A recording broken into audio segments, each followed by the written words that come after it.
Hi guys, welcome to our channel mister సిస్నరీ. Big Boss Telugu season 9లో మరో breaking news. అది ఏమిటి అంటే, ఇప్పటి వరకు టెనెంట్స్గా కొనసాగినటువంటి వారిలో నుంచి ఒకరు తాజాగా ఓనర్స్ లిస్ట్లో చేరిపోయాడనే చెప్పవచ్చు. ఆ పర్సన్ ఎవరో కాదు, రాము రాథోడ్. బిగ్ బాస్ ఈ వారం టెనెంట్స్లో ఉండేవారిలో నుంచి ఒకరిని ఓనర్స్ అయ్యే అవకాశం కల్పిస్తూ ఒక టాస్క్ అయితే ఇవ్వడం జరిగింది. ఈ టాస్క్లో చివరిగా ఇమాన్యుయల్ అలాగే రాము రాథోడ్ ఇద్దరూ అయితే చివరి వరకు నిలిచారు.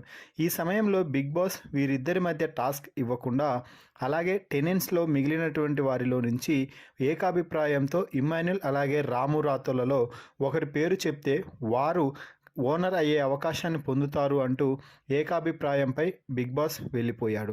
దీంతో గ్రూప్ సభ్యులందరూ ఏకాభిప్రాయంతో రాము పేరునైతే తీసుకున్నారు.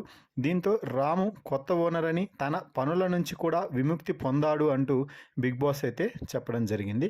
ఇక ఆ తర్వాత ఇమాన్యుయల్ మాట్లాడుతూ, నేను ఇక్కడ ఓనర్ని కాకపోవడానికి నాకేం బాధ లేదు, కానీ మీరందరూ అన్నారు ఇమాన్యుయల్ గ్రూప్ గేమ్ ఆడాడు, రాము సొంత గేమ్ ఆడాడు అని అన్నారు కదా, అది మాత్రమే నాకు బాధలేసింది.